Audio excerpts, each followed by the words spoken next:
Let's do this professionally, though. Now Pedersen to blast all that hit. Diving save. Hart as he flashes across. Briere sends up Carl. Side of the net. Deflected. Score! Briere moving in. Stops. Cuts to the middle. Still has it. Shot! Score! Here's Hughes giving it across. Oh, save by Maher.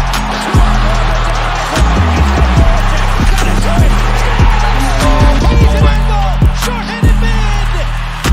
He scores! Up top, cruising is Provorov. He scores!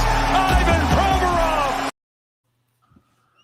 What is going on, everyone? Welcome back to the Fired Up Podcast. I'm your host, Amedeo Grassia, along with my partner, Chris Maher. We are live streaming always on the Painted Lines on YouTube, TTP Sports, and Flyers Fan Mania 93 for people who are not able to tune into the live stream. It's always going to be up on Apple, Spotify, wherever you find your podcasts at.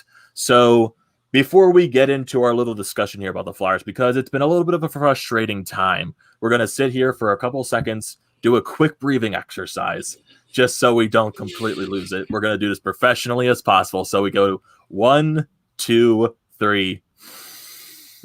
Okay, everyone, are we better? Okay, I hope we are, because there's a lot of things to talk about with the Flyers right now. So, lost 3 out of the last 4 games. They lost 2 in a row to the Boston Bruins, got 1 point out of a possible 4. And both of those games had a lot of troublesome moments.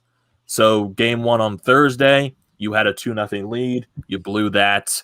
3-2 lead, you blew that. Boston came out of nowhere and scored 4 goals in the third period. You had all of these chances in the overtime to win the game. Tuukka Rask stood on his head. And then the shootout is the shootout. And then game 2 on Saturday. Let's not talk about it, because it just it wasn't fun. It just overly wasn't fun. Just so many mental mistakes. The Flyers just look completely dead the entire time. And right now it's not fun. It's very frustrating. And there's so many things to look into with this Flyers team right now. And this is where mine and Chris's thoughts come in with just how the team has been playing so far. So before we get into my thoughts, Chris, I want to get your thoughts right now. What are the concerns you want to express right now? Because I know you're still in the thought process that there's no room to panic right now, but it's still frustrating at the same time. So what are your thoughts and concerns? I mean, I really don't have a dire, mad example, I guess, if that even makes sense.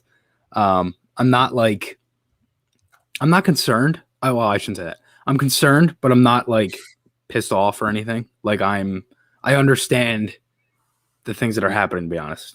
I mean, you didn't have a training camp, you didn't have a preseason, Well, you kind of had a training camp, but obviously you get my point. Not a proper training camp. Yeah, well, it wasn't, a normal camp. I feel like for the most part, it's all self-inflicted wounds. It's turnovers, it's puck watching, it's not getting the puck out quick enough. It's still, for some odd reason, stick handling behind your net. I still don't understand why they do that. Player reads off the forecheck. A bunch of stuff. Hart hasn't necessarily looked, like himself, which, again, I'm not going to sit here and blame him, because, again, there's, he's frustrated. You see him slamming his stick the other night when you lose 2 of your first 6 games 6-1, and you're getting peppered every night. I mean, that was the least amount of shots, and they still got outshot 26-17. I think at this point, it shows how much they need Couturier. And I'm not going to sit here and be like, oh, well, because of the injuries. No, there's no reason why, if you have Coots, you should not still be winning. I mean, you have unbelievable depth even without Couturier. And honestly, Saturday's game makes Thursday's game look even worse, because you blew 2 third period leads, gave up 4 goals in that period, and you only got 1 point. And when you had, 4 chances in overtime to win it? So it's definitely, salt to the wound, because it's they should have won Thursday. If they had won Thursday, I wouldn't have been as mad. But again, I'm fine with them losing. If you lose, okay. But every game they have lost, they have given the worst possible effort It seems like at times they just can't. Honestly, I shouldn't say that because Thursday's game they gave a pretty good effort, but the other two games they lost, the two regulation losses, no, there was just no effort in either of those games. The 6-1 game versus Buffalo at home, 6-1 game on Saturday. So I look at it like this. It looks like there's going to be a switch of the lineup, right? I don't know if they'll switch up the lines for the offense. I think defense, you have to. I think some guys have looked really bad.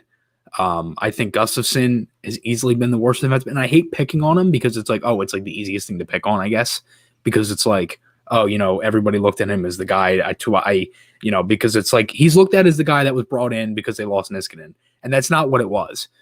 It's like, oh, they lose Niskanen and they sign Gustafson. Well, is he gonna? You know what I mean? Like people will look at that like, oh, because of Niskanen. So I look at it like this: like they need to come into these next two, and it's really all they can do. Is come into these next two games and get 2 wins. If they win 3 of the next 4 games to end this month, I'll be happy. Because if you think about it from last year, right, it's very similar to last year in the first month of October last year. Ended the month 5-5-1, right? And they ended the month, took them a while to get into a game, right? And we kind of saw this last year at times. Then they followed it up with a great second period. Were one of the best second period teams in the league. I think they were at one point. And they would end up closing it out in the third.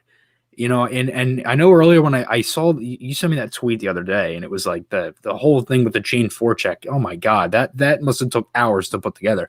But that is like, and it's things that I've kind of picked up too. Like I'm like it's weird when they forecheck because it looks different, and I couldn't figure it out, and that kind of gave the thought in my head. I'm like, what is with this team? Because they can't get the zone pressure that they did last year, and I don't know if it's because. It seems like it's been more of player reads is what people have been saying. I know Bill Meltzer said it that it's more like player reads, and him and Charlie O'Connor are essentially at every home practice, and the coaching staff hasn't really changed anything from that. And I trust Bill with that. I mean, Bill's unbelievable. So, you know what I mean? So like, I look at it like this, like if they can't get the offensive pressure, then I don't know what they're going to do. The power play looked atrocious on Saturday. I mean, yeah, you can give Boston credit for the way they forechecked and the way they got into the zone and things like that, but the Flyers didn't help themselves. I mean, they played 45, maybe 50 seconds of it in their own zone, having to get the perfect pass either Patrick, Giroux, Provorov, whoever, to take it out. I mean, and the puck battles. I mean, obviously you saw the title on my video, all capitals puck battles, because they lost probably 80% of them. Maybe even not. I mean, obviously you can't lose 100%, but I mean, oh my God, they lost so many puck battles, and it's one of the reasons why they lost that game. I feel like at times they're not physical enough. There's times where guys puck watch. There's times where there's a lot of just standing there looking around, not really moving your feet. Other guys give a lot of effort. Some guys you don't necessarily see it that much. Again, I don't blame really any of this on Hart. People might say his reaction time looks slow and things like that. This guy's getting peppered every night. Every night he's getting peppered. There's nothing he can do when there's a scramble in front and you're outmanned every time. I don't blame Hart for that. I mean, what do you expect him to do on the okay? And someone said this to me the other day about Marchand's power play goal because he was so like off angle. Marchand was wide open. He was wide open. You do not give a wide open look to that kind of power play for Boston. You just don't. And I'm like, and I just love how like after 6 games, we're like, oh, we should like look for trades or do this or do that. I'm like, it's 6 games in the season. Let's settle down here. You know what I mean? They are missing a top 4 defenseman and their number 1 center. If anybody expected them to come into these games and get blowout wins, you're nuts because that just wasn't happening. Very early in the season, you're easily in the hardest division. We talked about that many times.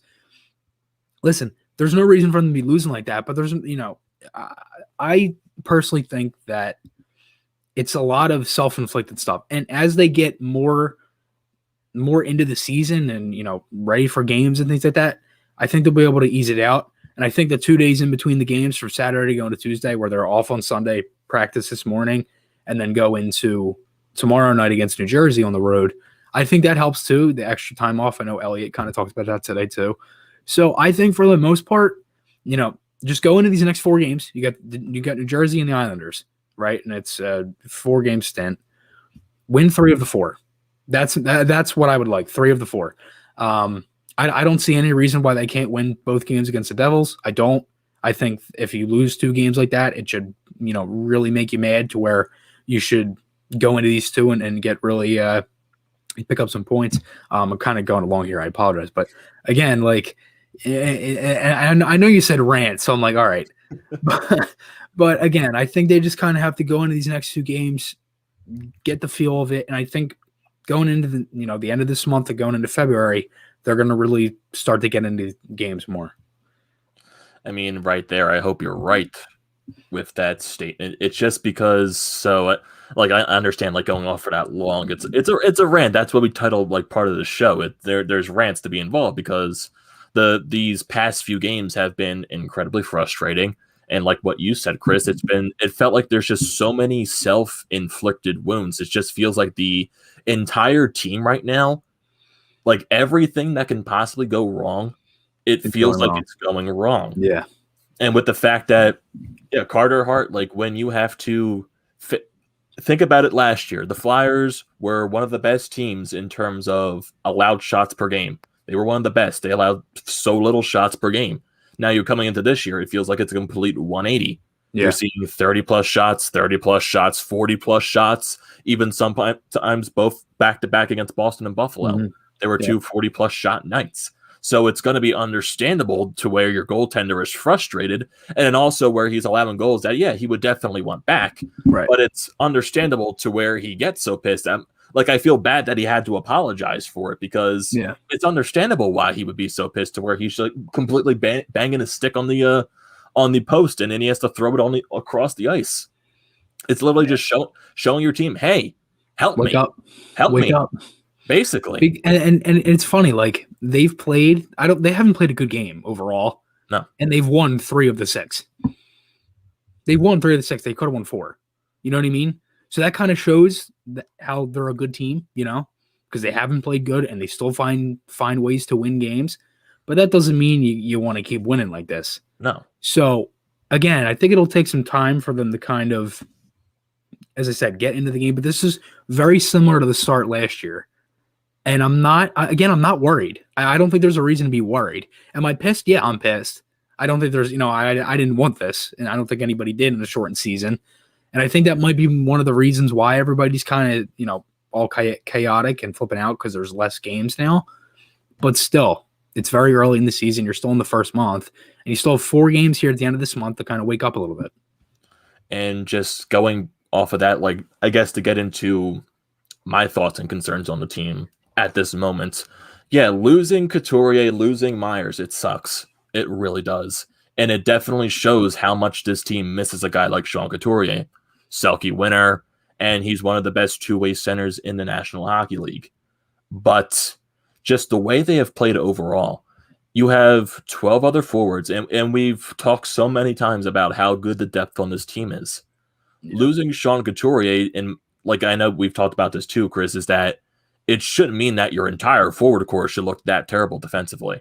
No. It just shouldn't. It shouldn't. I feel like a lot of times it seems like there's some guys on defense that could help out more. Mm-hmm. But then again, the whole defense has been terrible. Yeah, exactly.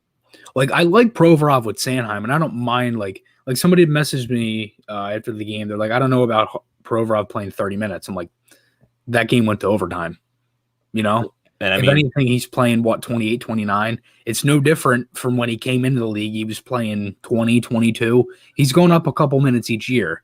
I don't mind Provorov playing 30 minutes. And when you're down, again, as I said, a top 4 defenseman that could even be his partner, which most likely will at some point this season and continue to be, then, yeah, he's going to play more minutes.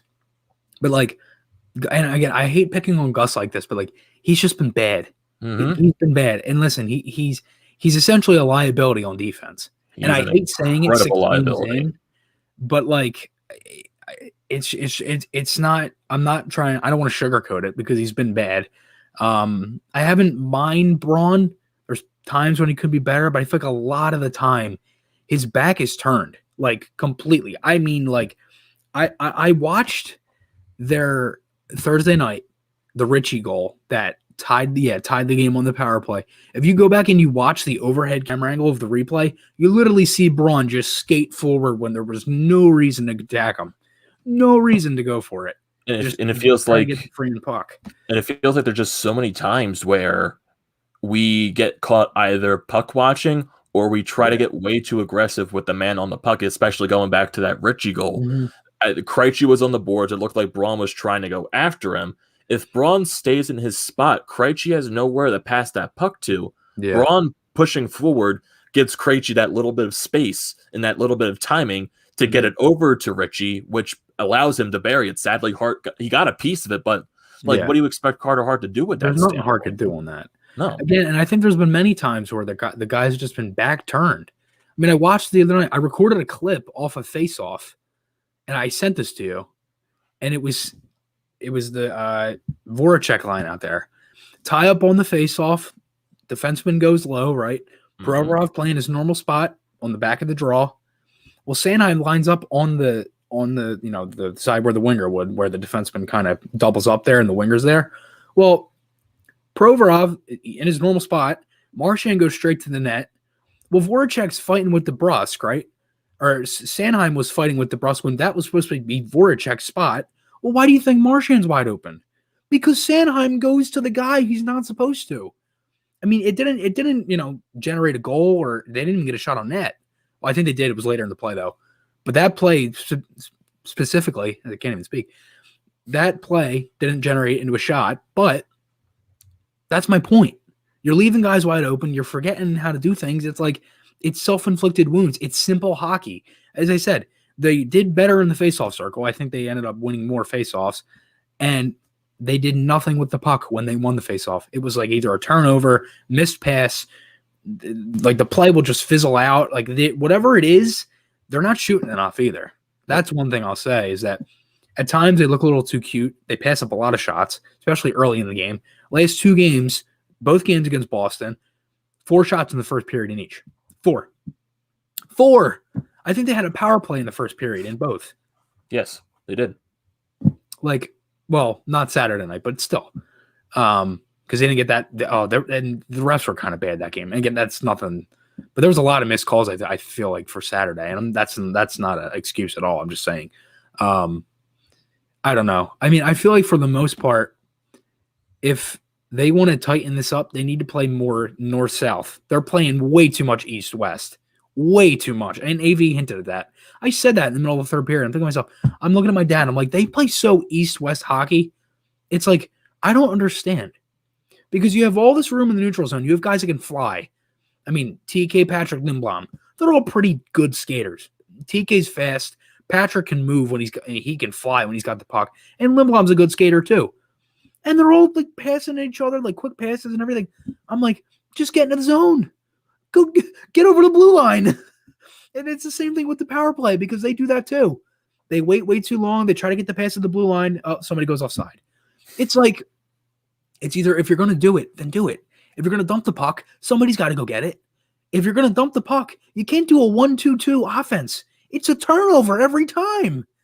You can't do that. And if you're going to do it, make sure you get in there and get physical on them because it's not going to help. All Boston did was swing it around the net and go out the other way. The whole game. And one thing there wasn't a shift on how they forechecked. Nothing. Nothing. And it was just like, oh, let's just keep hurting ourselves.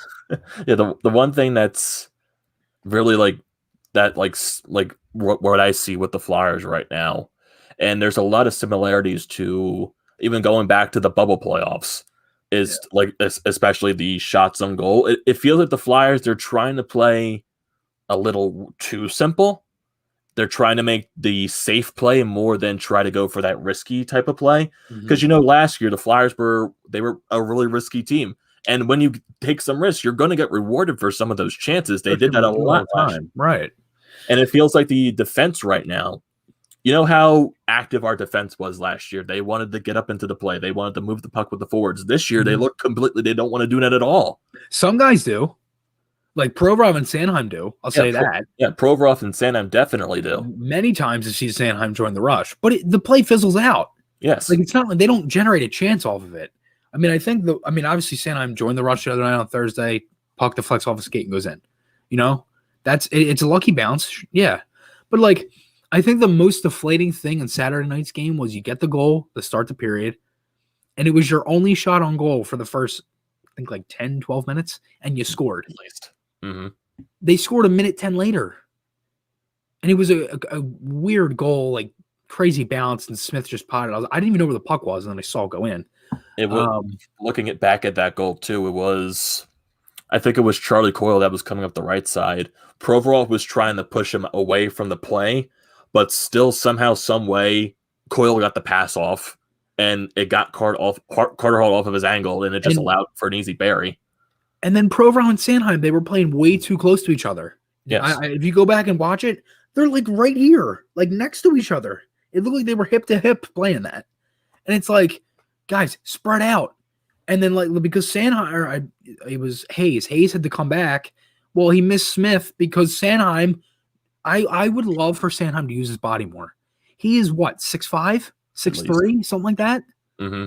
Use your body. You're huge. He always tries to go for the stick. I'm like, use your body. That's why Smith scored. Because you missed your guy coming in. You played too tight. And then you just reach. That's one thing that's annoying too, is they reach all the time. And what I mean by that is, like, you take the extra step, because for me playing hockey and stuff, one thing our team always did, we would reach, nobody would take the extra step, and it always hurt us. But like, that's my point, is like, it's going to kill you, because when you do that, they got the extra step, they're already coming in for a shot, and you're still trying to get that first step off when they're already, almost ready to shoot. It's like, it doesn't help you when you're reaching the whole time and you're kind of just standing there watching the play happen without moving. You got to move your feet. You got to get in there. You got to get physical. The puck battles is a huge thing. I'd be surprised to see how many puck battles they win tomorrow night compared to Saturday, because I would not be surprised if they dominate in that area, because one thing they said going into the 2 games against Boston, get pucks deep, win puck battles. Didn't do that. Mm-hmm. They did on Thursday. Saturday, not so much.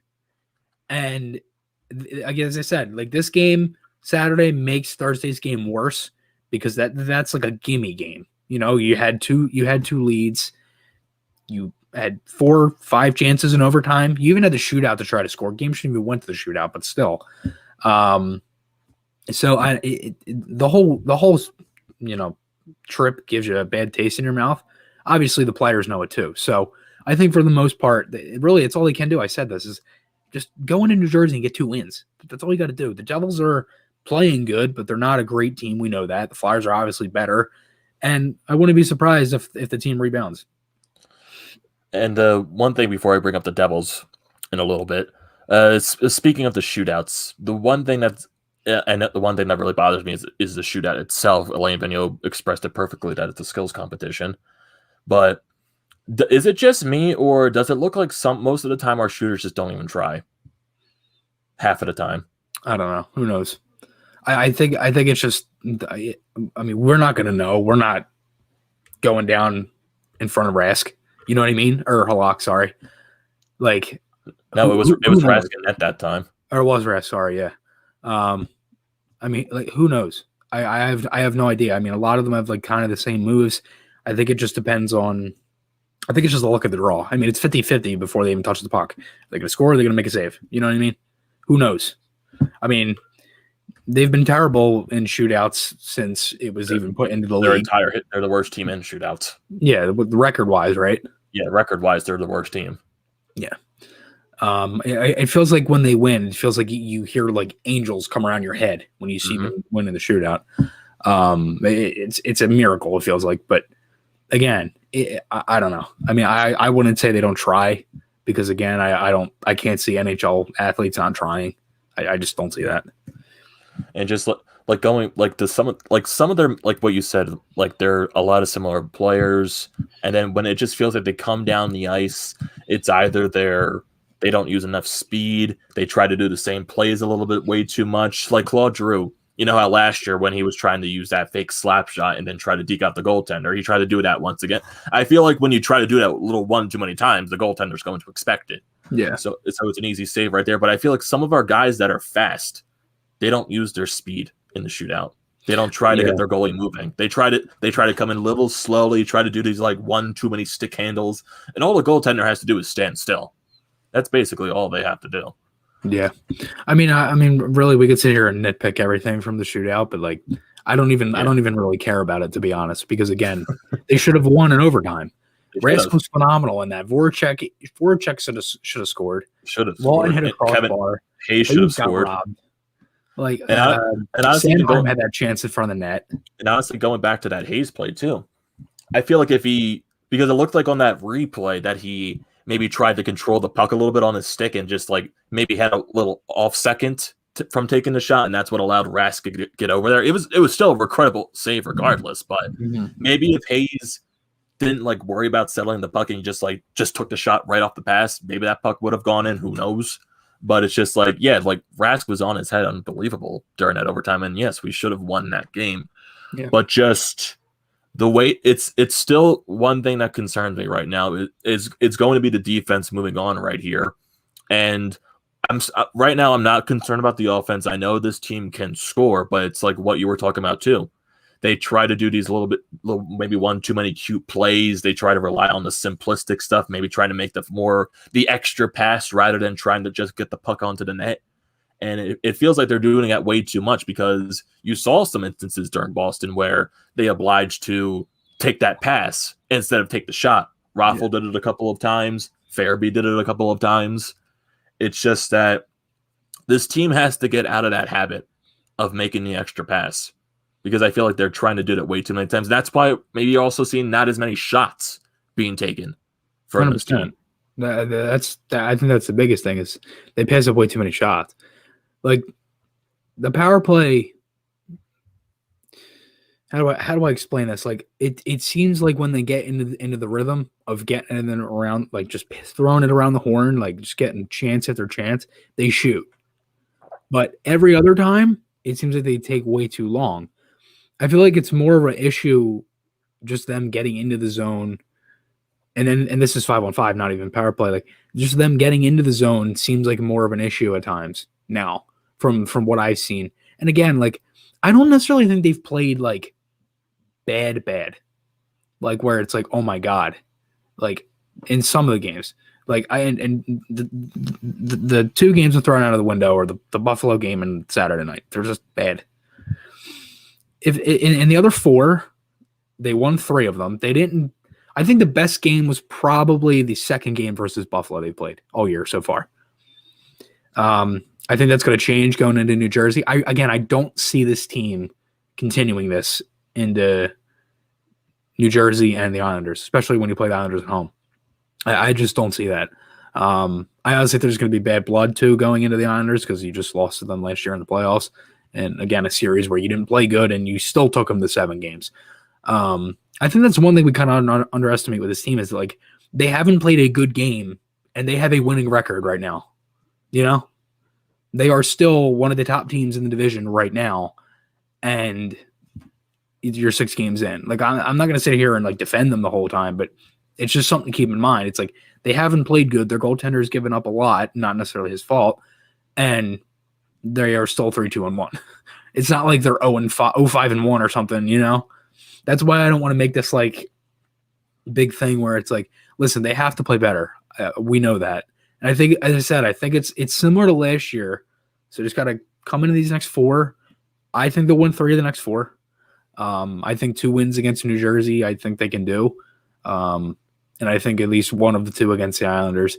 If anything, with our luck, and with my luck with predictions, it's funny. I meant to tell you this. I predicted GVR to get 2 goals on Thursday, but I said that they would win 3-1. They lost 5-4. I was close because at one point when it was 2-1, I was like, all right. And then it was 2-2. I was like, damn it. Almost had it. I hope you're right, because right now, and like granted, yes, a lot of the anger and involvement with the Flyers is overreaction, but it's justified overreaction just because on how just sloppy the team has been. And I like going into the Devils, like I said, the Devils have been, honestly, they haven't been playing that bad, but I still feel like maybe it's one of those situations where, they get all this energy to start the season because everyone's overlooking us and they don't expect us to do anything. Okay, we get that little bit of a jump to start the season. But then I think as the season goes along, then that's when they're going to get exposed. That's when the youth starts to falter a little bit because of their inexperience. That's what I see with the Devils right now. And it's going to be tough, definitely. But the one thing that hopefully shouldn't be a problem is you don't have Mackenzie Blackwood for the Devils. He's on COVID reserve, even though their backup got a shutout yesterday, which is who is their backup? I think it's Wedgwood or something like that. Wedgwood, Blackwood, and Wedgwood. Yeah, they have a lot of woods in their goaltending system. So it's just that, and definitely with the way Carter Hart hasn't been himself the past few games, and also granted that's not his fault. Devils fans are definitely having a party with that because the whole who cares? Yeah, the whole argument with Devils fans thinking that Mackenzie Blackwood's better. Not going Mackenzie Blackwood, but he's not. He's not even in net. It's Moose tomorrow. Yeah, Hart's not in net. It's Moose. Yeah, the AV said that today, and there is a chance that Ghost will be in tomorrow. He hasn't been rolled out of the game. That's part of the Flyers and AV. So we'll see what happens. He also, AV did say he talked with Gustafson, had a chat with him. So I would assume that Gus is coming out if he had to talk to him. I mean, why would he really even bring that up?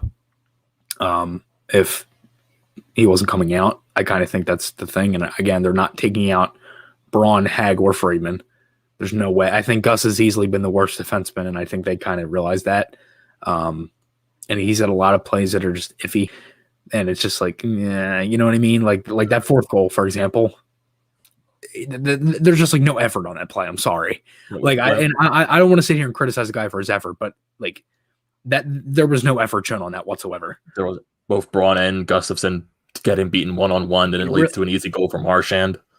It really was more Gus, but I know what you mean. Really nobody showed effort, but really a swing of the stick on the puck battle. Come on. It's just when he scored that, I just started laughing. I was like, this is sad. It is. It's sad because I don't even know. And for people that joined the watch parties the past few days with the Flyers, you can definitely see me try to hold my composure. It was difficult, definitely was, but I was able to hold it. I was just this team sucks right now. That's basically all it is. I don't know how you even hold that. I was cursing up and down on Saturday night. I was pissed. A lot of people in the live stream were saying you were throwing plates at the television. Maybe I was. Maybe they were paper plates. Who knows? But I was pissed, man. I was not happy. I mean, that was just a game. Oh God, it's just it's move on. It's what else can you do? You can see from the reaction on my face. It was just every time Boston scored, it was just that angry smile. I was just okay, that's how it's going. I just started laughing. I was just this is sad. I already knew they were losing. Mm-hmm. I was there's just yeah. I don't know. But we got a lot of connection with the live streams. It's been very well as of late. We got a lot of subscribers here on the Painted Lines. It's been good. It's been really good. Sadly, the Flyers haven't been up a good effort yet. Yeah, the Sixers though, man. Joel Embiid, MVP candidate. You said it right here. Joel Embiid's He's going to win MVP. It's going to happen. We're doing the Sixered Up podcast right now. Yeah, the Sixered Up podcast. It's much better than the Flyered Up podcast. The Flyers have given us nothing to be happy about. Yeah, I guess. I don't know. And we got some comments right here from the live chat. Tales of a Failed Life saying, if I was Hart, I had broken more stuff. Yeah, I understand that. I really do understand that. We got Ethan saying, I'm ready for this show. It should be fun with the laughing emoji. And then we got David saying that Carter Hart broke a lot of wood after that last game. Yes, he definitely did. Yeah. And then we got Kevin saying, hi guys, I just got home from school. Welcome to the live stream, Kevin. Always glad to have you aboard. And just so going into the Devils series, like I said, there's no Mackenzie Blackwood. It's either going to be the goaltender that got the shutout yesterday, or who knows, they go with another backup. I would assume it's Wedgwood if if he just got a shutout, why wouldn't he play again? Yeah, I can understand. And that's like also notorious for the Flyers. When you're going up against the backup, you're going to make him look like the best goalie in the world. That's just been their MO for so long. Yeah. I mean, that's the thing. I think that just keep it simple against New Jersey. I mean, I think everything I have said, I could say about 15 times. Like, keep it simple and score more goals than the other team. Is that simple enough? I really don't know like what else to say. I mean, I think if they just get in on the forecheck and actually have forwards help out, they'll do better and just stop passing up opportunities to shoot the puck. Just shoot. Because you have enough guys that can crash the net, generate rebounds, do whatever. I want to ask you this. Does it seem like they kind of go to point too much? Or yes. Pass to the puck to the point way too much? They're relying way too much on the defenseman. And that's the thing. I mean, we could sit here all day and say, oh, you should have shot that. You should have shot that. Like Voracek, for example, he gets so much criticism for not shooting the puck, right? When he's on the power play. A shot from outside the circle when the goalie sees it with nobody in front is not going in. He's just sending a meatball to the goalie's chest. Like, that's not going in. Like, and I'm like, I'm thinking to myself, like, all these people, man, they just want to say, like, it's different when we're watching it on TV and we have such a high angle. It's different when Jake himself is flying through the neutral zone or around the corner with a guy on him, one hand on his stick, still controlling the puck, mind you, and still makes a play out of it. So it might be a little bit biased because Jake's my favorite player, but I really don't care. It's like we kind of just have to take a breather, I feel like. I think everybody's so up in arms because they haven't dominated yet. You're 6 games into a season. 6 games. Again, I'll remind you again, similar to last year, where it took a while to get into the season. I know AV talked about it, where it essentially took them 2 months because they were horrible in the preseason. They were like 1-6, 1-7, something like that.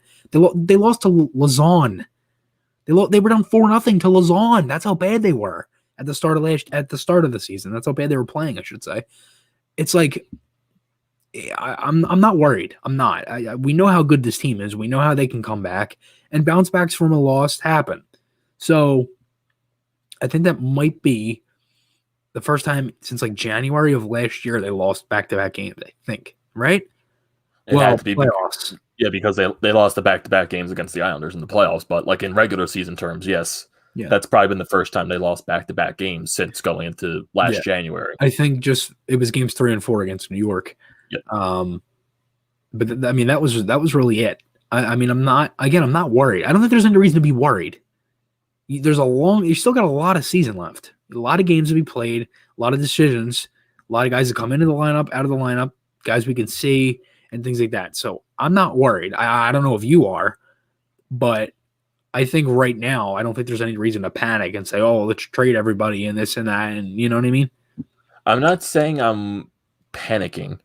I'm trying to have that optimism, but I'm like trying to also just go into it with just a level head and see what happens.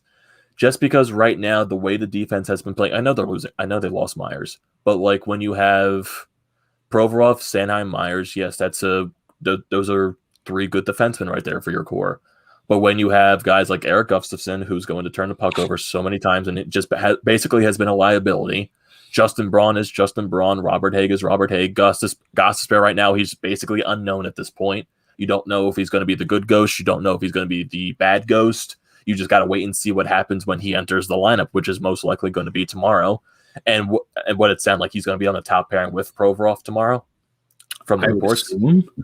I mean, he took first unit reps with Provorov today, right? I think so. Yeah. So I would assume he's playing tomorrow, which my guess is it'll be Provy Ghost, Sanheim, Braun, Hag, Freeman.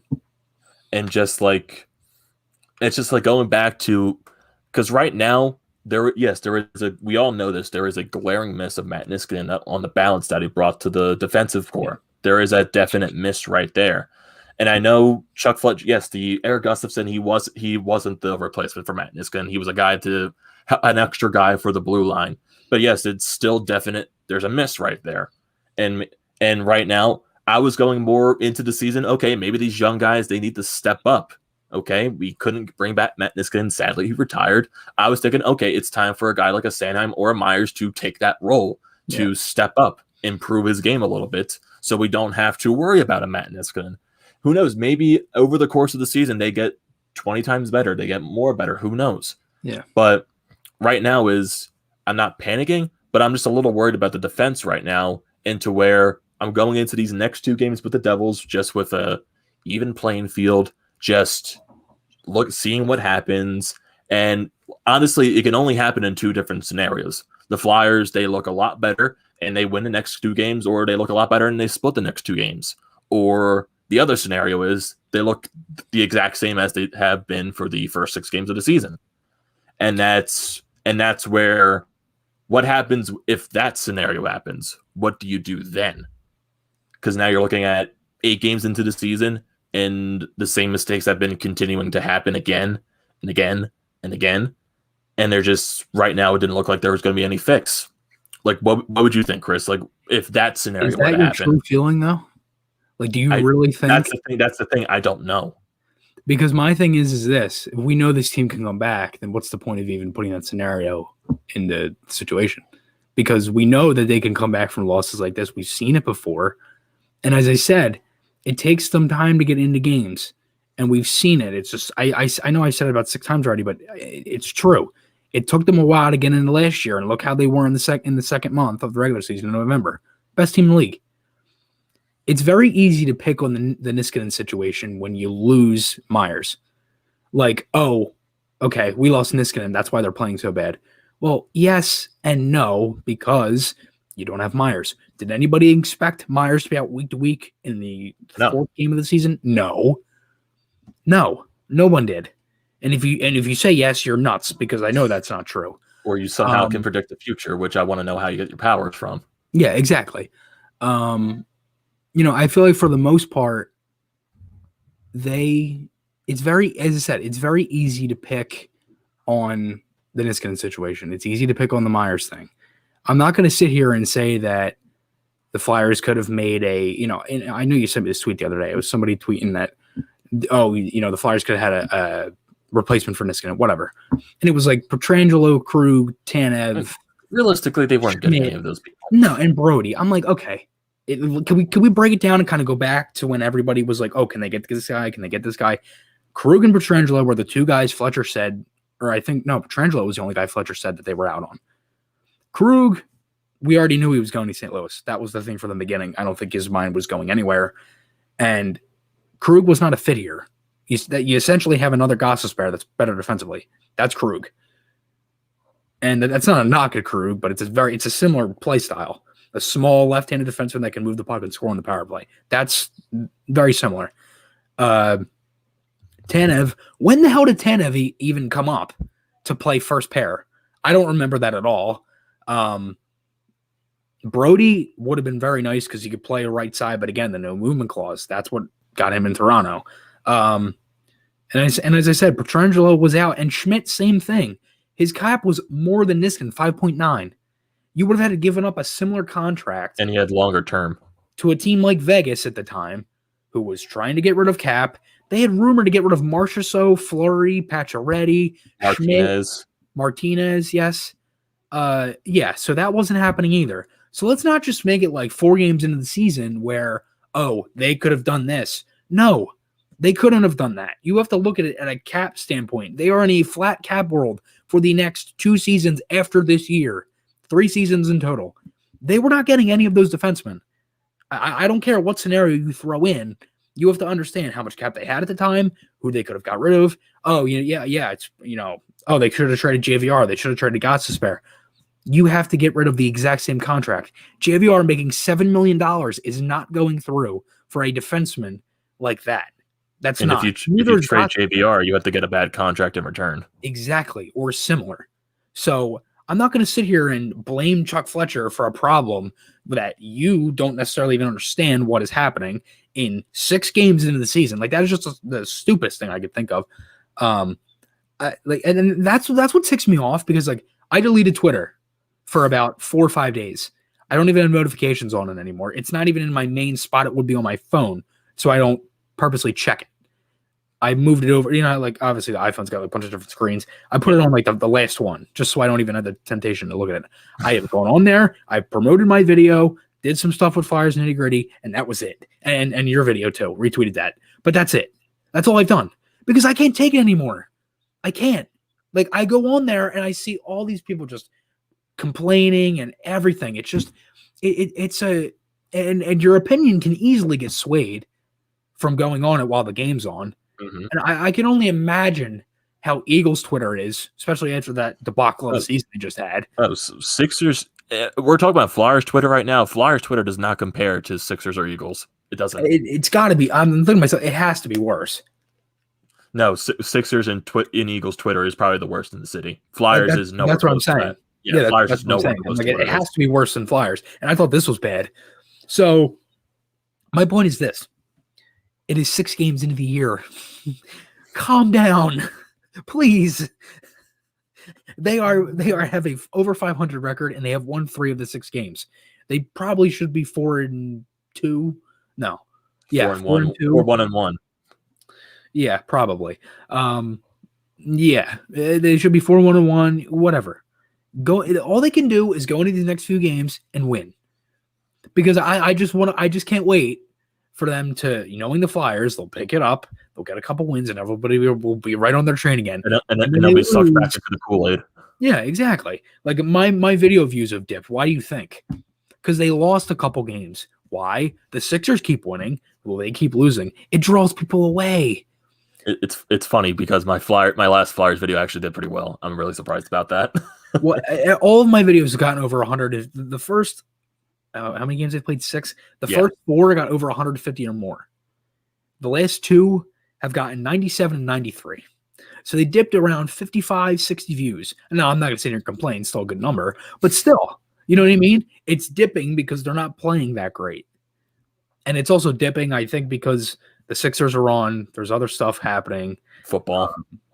Yeah, playoff football. And just you had stuff with the, with all the political stuff with the inauguration and everything. So that kind of overall, there's just them not playing well. Yeah, right, exactly. And they're not like playing well either. So that doesn't help. There's been a lot of stuff that's kind of, I guess, taken. Yeah, we got a comment right here from Tales of a Failed Life saying, I know it's only 6 games in, and I wouldn't be as bummed out if it didn't look like a carryover from the bubble. Like, yeah, there's a lot of similarities from when they played in the bubble, but still you're looking at... I think yes and no. I mean, they couldn't score in the bubble. Yeah. They've scored a lot. They've given up a lot, but they've scored a lot. So that's different. The power plays look better. I'd say some of it is a carryover, but it's a different team too. You didn't have Patrick, you didn't have a healthy Lindblom, you didn't have Gustafsson. It's 3 different players. Obviously, it doesn't make the full team, but you get my point. Is that yes and no? I think some of it's carryover play wise, but I'm curious to see the forechecking thing. That's a really good point. And it makes me think if there'll be a complete switch with that. I wonder how they'd run that tomorrow. If they do the 2-1-2 or they do a 1-2-2. Because it's weird because they were when I sent you that tweet yesterday, they were talking about it looks like the Flyers they changed from a 1-2-2, which where they were playing majority of last season during, and that's where the majority of their success was in. And then when he went to the playoffs, they switched to more of that 2-1-2 type of style. So maybe is that switch to the 2-1-2 maybe throwing them off a little bit? Maybe that little change in the system? I think it's just more player reads. Yeah. I think it just depends on the defense, too. There's been a lot of changes in the division. You're playing different teams. Well, same teams. But same teams over and over again at this point. Right, yeah.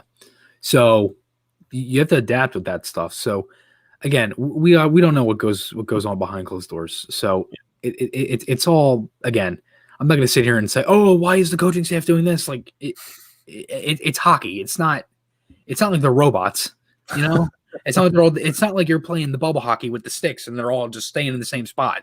You know what I mean? That's just not going to happen. Where you have to spin the nozzle to flip the guy around. Yeah, that's just not going to work. It's not playing. The best thing to play to Flyers. It's not like playing EA Sports NHL where you can just use the same cheesy moves over and over again. Where a lot of people spam that stuff. Right, where you skate one way, shoot the other. It's like that's not going to happen.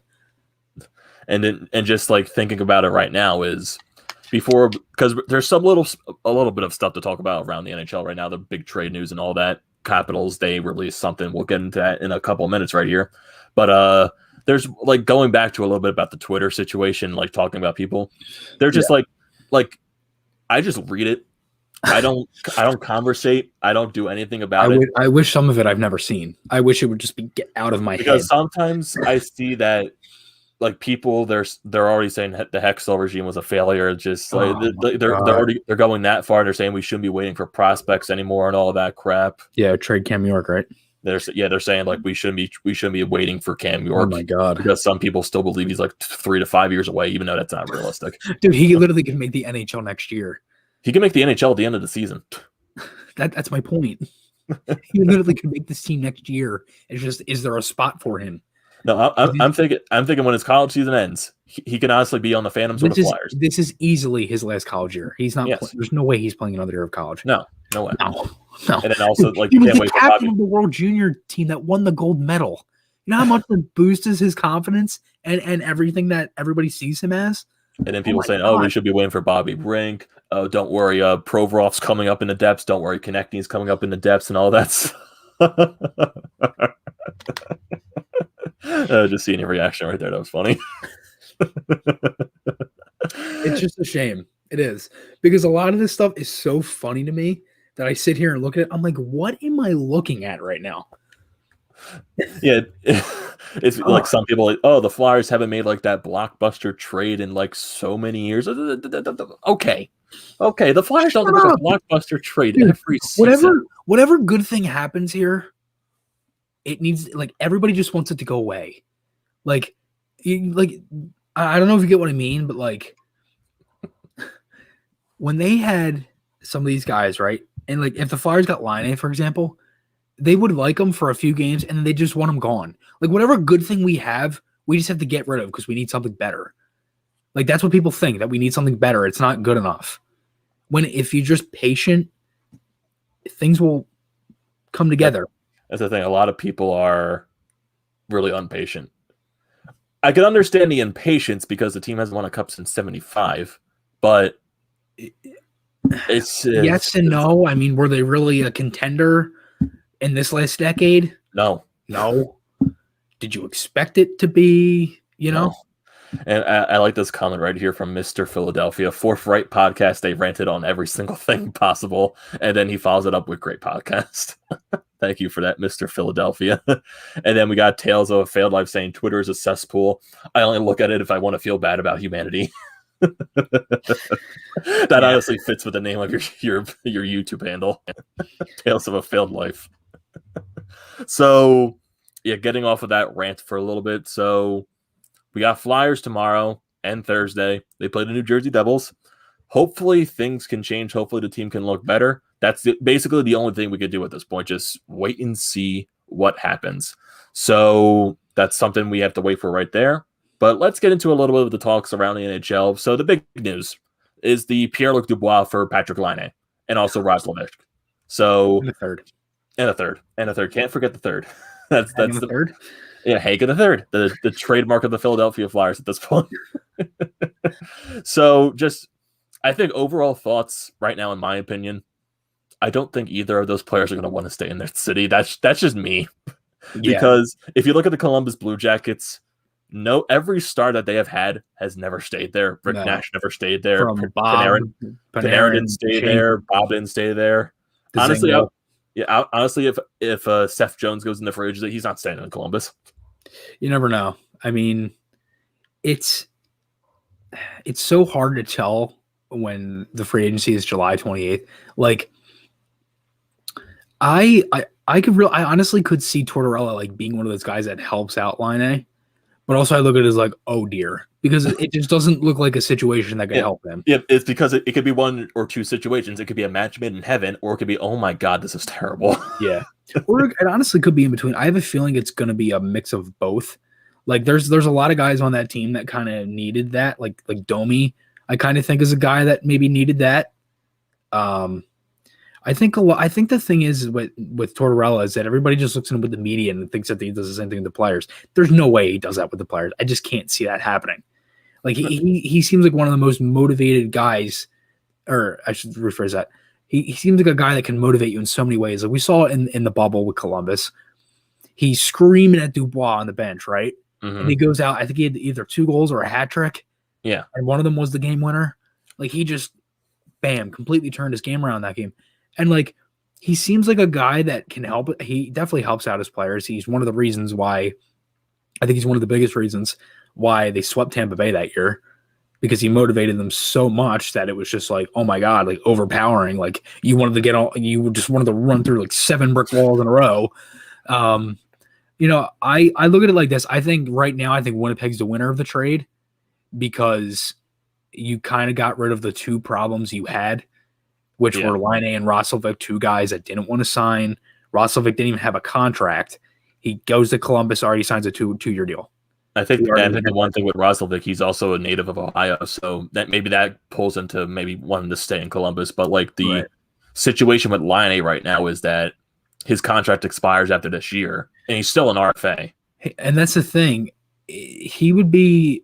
Is he a UFA or He's he goes an RFA? He'll be an RFA. Or because he's still on his ELC? No, right? No, he's still young enough to where he qualifies as an RFA. Okay, because he's not on his ELC, right? No, he's not on his entry level contract. I was going to say. No, coming off of his entry level contract, that's where you got the little bit of the communication where he might want out of Winnipeg. That's why they signed him to a little bit of a 1-year bridge deal. Yeah. So after that, it's because with Columbus at the same time, they don't like to pay their people as well. And I'm assuming Laine is definitely going to want somewhere around the $8 to $9 to $10 million range. That's just what I'm going to expect. That's the thing, though. It's like Columbus is not going to cough that up. If they've messed up with a lot of guys, wouldn't you think they'd kind of give it to him? I don't think so. It's that there's just too much of a pattern. There's too much of a pattern to go off of. And that's the thing. It's like, it really makes me think, like, right now, I think that the Jets are going to really benefit from it. Because they said they kind of got the 2 problems they had with Roslovic. And I mean, Roslovic really wasn't a problem, but you get my point. Like, kind of got that out of the way. And I think Dubois is going to be a good fit there with all the players they have down the middle. And even on the wings. I mean, I was watching Winnipeg last night. They looked disgusting. Sadly, they lost in the final, like, 0.2 to Draisaitl's goal. Yeah, and sorry, not last night. The night before, they played Calgary. Ended up winning. But yeah, they did lose last night. But they were like, they're 4-2. They're playing pretty good hockey right now. And don't those guys have, like, Dubois, Roslovic, and Laine have to be in quarantine for like a certain period of time before they even play? That's the thing. I don't know. I think they do. I know there's ways where you can get around it. Like, if you were to get like a private jet, I think that's a way you can maybe get around it. But I have no idea. Like, don't quote me on it because I don't know. Like, I've heard the quarantine thing has to be like 7, 10, or even 14 days before they can even suit up with them. Right. So and that's the thing, because I know, like, on fantasy, I saw he's on IR. Mm-hmm. Or I don't know if he's IR or if he's day to day. I don't know what it was. Now it makes me think: do they put guys on IR if they're quarantined? It's a possibility, or they put them on the COVID reserve list, or maybe they take them. Maybe they do the same thing with Ghost and they take them off the roster. Yeah, because maybe fantasy just says it IR even if it's COVID protocol. Because I think that's probably what Ghost was on, which I know it's weird, but I don't know. You know, I like the trade. You know, I think for the most part, it's like, I think it was kind of the easiest thing you kind of expected. It's like you saw Dubois go on the market. Well, he's going to go for Laine. It's an even trade because they're both very good young players in the league, and they're going to be superstars. You know that. And they were both taking the same draft. Laine with 2, Dubois at 3. Yeah. So they're very even there. And, you know, I know there's a lot of people that said, well, the Flyers could have, I'm so happy he got traded. So that is just done. And you know it's still going to happen where, like, oh, the Flyers could have got Laine. They could have got Laine. They could have got Laine. Like, here's shakes up the point a little bit from Anderson. They do put them on the IR on COVID because that's what Ovi and Kuznetsov are on right now. Okay. Yeah. And that is a good point, which I forgot because I have Kuznetsov on my fantasy team and he's on IR. And I also have Tom Wilson, who's out now. He's injured. I have to drop 2 forwards now, which sucks because Ovechkin, Kuznetsov, Orlov, and Samsonov are supposed to miss like 4 games. And Washington still won against Buffalo. Yeah. And then they're missing 4 of their top players and they're starting goaltender. They still won. I think they did lose the other night. I think both games went to a shootout. I think so. But still, you know, I think for the most part, I like the trade. I think it made sense for both teams. I think Winnipeg is probably going to benefit because, again, either Laine is going to sign somewhere else or he's going to get traded the draft.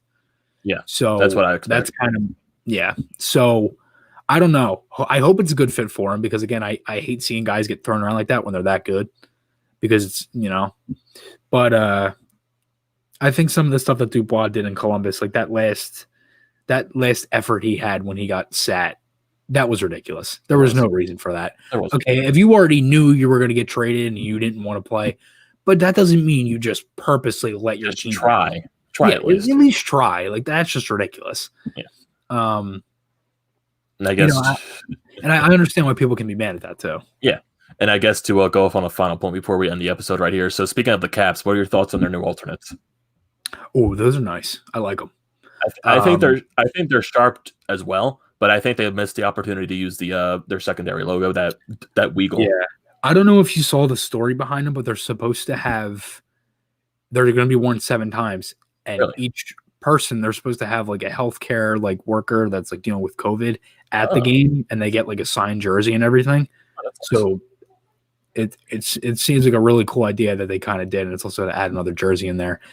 But it's weird because are they really not going to wear the reverse retro that much? I think a lot of teams that like are barely wearing the reverse retro. They promoted retros. the hell out of those things, and we haven't seen them once yet. I feel like you're not even going to see the first reverse retros worn until like February at some point. I remember seeing Calgary's game is going to be the big night for them. Yeah, the outdoor game is going to have the reverse retros, but I also saw the 2 games. Yeah, then I also saw the on Calgary because they actually released their jersey schedule. They're not even wearing the reverse retros until February.